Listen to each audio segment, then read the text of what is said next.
নমস্কার বন্ধুরা, ঘরোয়া পাকশালার একটা নতুন পর্বে আপনাদের অনেক অনেক স্বাগত জানাই।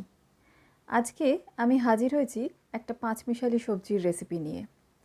পুজোর দিনে, নিরামিষের দিনে বা খিচুড়ির সাথে এরকম রেসিপি কিন্তু সত্যিই খুব ভালো। আমি এখানে পাঁচমিশালি সবজিতে যা যা সবজি ব্যবহার করেছি আপনারা চাইলে পরিবর্তনও করে অন্য সবজিও ব্যবহার করতে পারেন। আসুন তাহলে দেখে নিই আমি কিভাবে রান্না করেছি। আমি এখানে ডাঁটা শাকের ডাঁটাগুলো নিয়েছি, এরকম টুকরো করে নিয়েছি, আর বাইরের আঁশটা কিন্তু ছাড়িয়ে নিয়েছি কুমড়ো, বেগুন, দুটো আলু আর টমেটো। কুমড়োগুলো আমি একটু বড় সাইজ করেই কেটে নেব, আর খোলাটা পুরোটা ছাড়াবো না, একটু একটু রেখে দেব।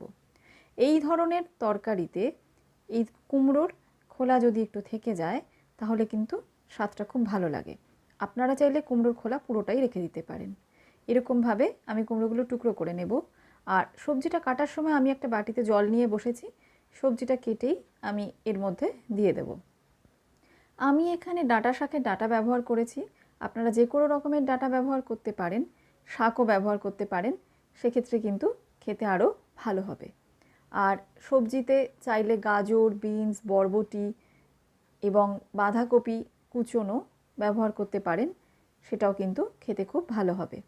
শুধু রেসিপি অর্থাৎ পদ্ধতিটা এরকম রাখলেই কিন্তু স্বাদটা হয়ে যাবে খুব ভালো। কুমড়োগুলো আমি এরকমভাবে কেটে নেব, কেটে জলের মধ্যে দিয়ে দেব। কুমড়ো কাটা হয়ে গেলে বেগুনটাকেও আমি একটু বড় সাইজ করেই কেটে নেব। বেগুন এমনিতেই খুব নরম, আর যদি আমি খুব ছোট করে কাটি তাহলে কিন্তু সবজিতে বেগুনটা আর খুঁজে পাওয়া যাবে না। তাই জন্য আমি বেগুনটা একটু বড় সাইজেই কেটে নিলাম। এবারে আলু দুটো খুব ভালো করে আমি খোলা ছাড়িয়ে নিয়ে আমি টুকরো করে দিয়ে দেব জলের মধ্যে। আপনারা চাইলে আলুর খোলাও কিন্তু রাখতে পারেন। যে কোনো সবজির খোলা রেখেই যদি সবজি আমরা কেটে মিক্সড ভেজে ব্যবহার করি, সেক্ষেত্রে কিন্তু সবজির স্বাদটা সত্যিই খুব ভালো লাগে।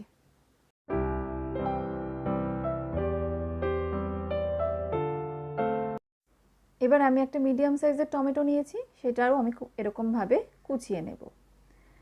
সমস্ত সবজিগুলো ভালো করে কাটা হয়ে গেলে, টমেটোটা আমি আগেই ধুয়ে নিয়েছিলাম, সবজিগুলো ধোয়া ছিল, কিন্তু আর একবার আমি একটু ধুয়ে নেব। 3টে কাঁচা লঙ্কা নিয়েছি, যেটা মাঝখান থেকে এরকমভাবে চিড়ে দেব আমি।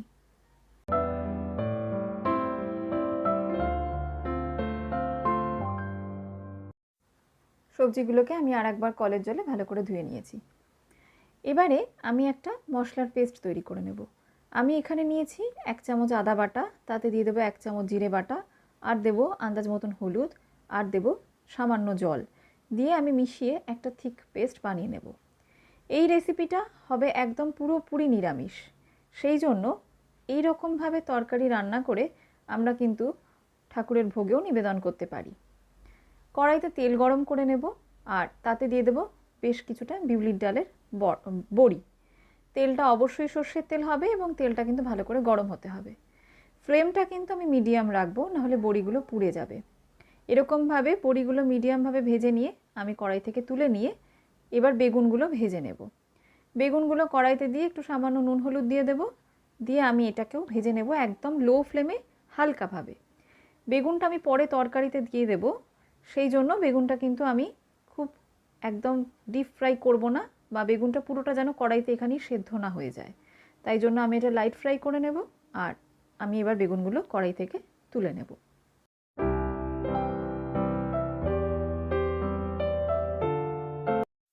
বেগুনগুলো কড়াই থেকে তুলে নিয়ে আর সামান্য একটু তেল আমি এখানে দেব। তেলটা ভালো করে গরম হলে দিয়ে দেব কিছুটা পরিমাণে 5 ফোড়ন।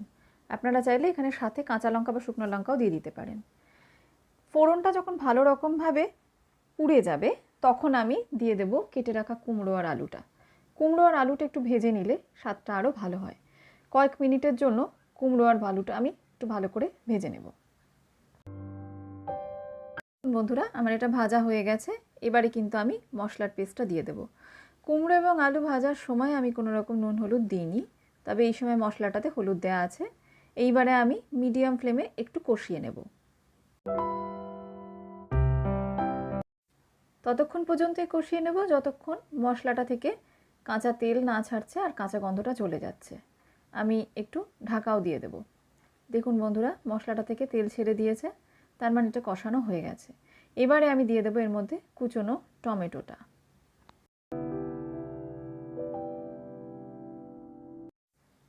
টমেটোটা দিয়ে একটুক্ষণ ভেজে নিলেই টমেটোটা কিন্তু মোটামুটিভাবে সেদ্ধ হয়ে যায়।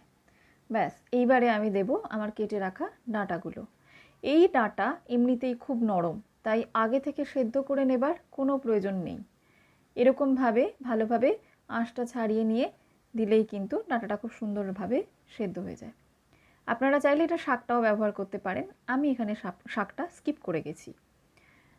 ব্যাস, আমি এবার সমস্ত ইনগ্রেডিয়েন্টসগুলোকে খুব ভালো করে মিশিয়ে নেব। আমাদের প্রত্যেকের বাড়িতেই এমন অনেক সদস্য থাকেন যারা সবজি খেতে একদম ভালোবাসেন না, কিন্তু এই রকম ছেঁচড়া বা লাবড়ার মতন করে যদি এই সবজি বানানো হয় তাহলে নিঃসন্দেহে খেতে ভালো লাগবে। আর যে কোনো কিছুর সাথেই কিন্তু এই সবজিটা সার্ভ করা যায়। খুব ভালো করে যখন ইনগ্রেডিয়েন্টসগুলো মেশানো হয়ে গেছে তখন আমি দিয়ে দেব হলুদ গুঁড়ো। মশলাটা পেস্টটা তৈরি করার সময় কিছুটা হলুদ গুঁড়ো দেওয়া ছিল, তাই দেবো আন্দাজ মতন। আর দিয়ে দেবো আন্দাজ মতন নুন। বেগুনটা ভাজার সময় আমি কিছুটা নুন ব্যবহার করেছিলাম, তাই এখানে কিন্তু একটু বুঝেই আমাকে নুনটা দিতে হবে। এবার আবারও সমস্ত উপকরণগুলোকে আমি খুব ভালো করে মিশিয়ে নেব।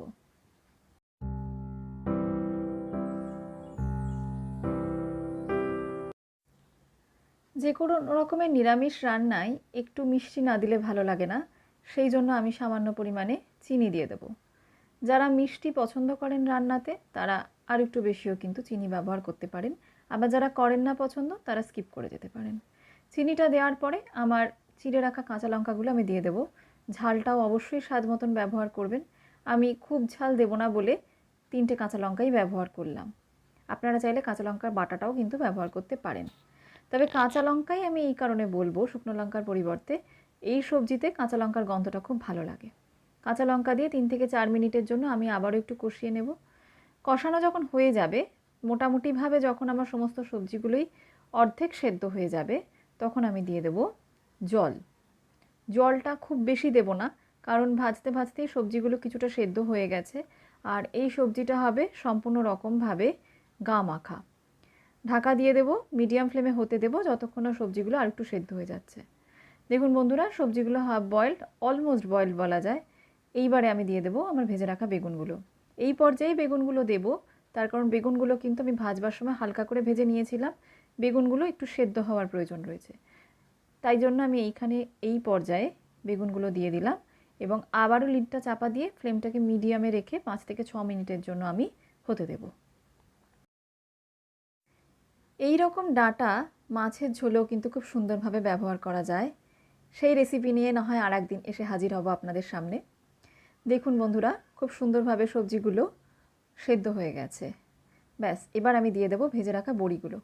বড়িগুলো আমি একটু হাত দিয়ে ভেঙে মতন নিয়েছি, আপনারা চাইলে গোটা বড়িও ব্যবহার করতে পারেন বা গ্যাস অফ করার পরেও কিন্তু বড়ি দিতে পারেন। রান্না হয়ে যাওয়ার পর, মানে সমস্ত সবজি যখন সেদ্ধ হয়ে যাবে তারপরে যদি আমি বড়িটা সবজির মধ্যে মেশাই, তাহলে বড়ির ওই ক্রাঞ্চি ভাবটা সবজির সাথে কিন্তু খুব ভালো লাগে।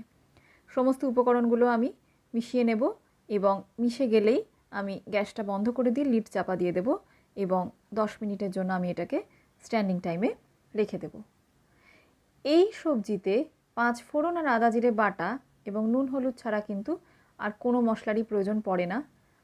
এই সামান্য মশলাতেই কিন্তু হয়ে যায়। আপনারা বাড়িতে অবশ্যই রেসিপিটি ট্রাই করবেন আর কেমন লাগলো আমাকে কমেন্ট বক্সে জানাবেন। ভালো লাগলে চ্যানেলটিকে লাইক করবেন, শেয়ার করবেন আর প্লিজ সাবস্ক্রাইব করে আমার পাশে থাকবেন। ভালো থাকবেন, সুস্থ থাকবেন। ফিরে আসবো নতুন রেসিপি নিয়ে। ধন্যবাদ।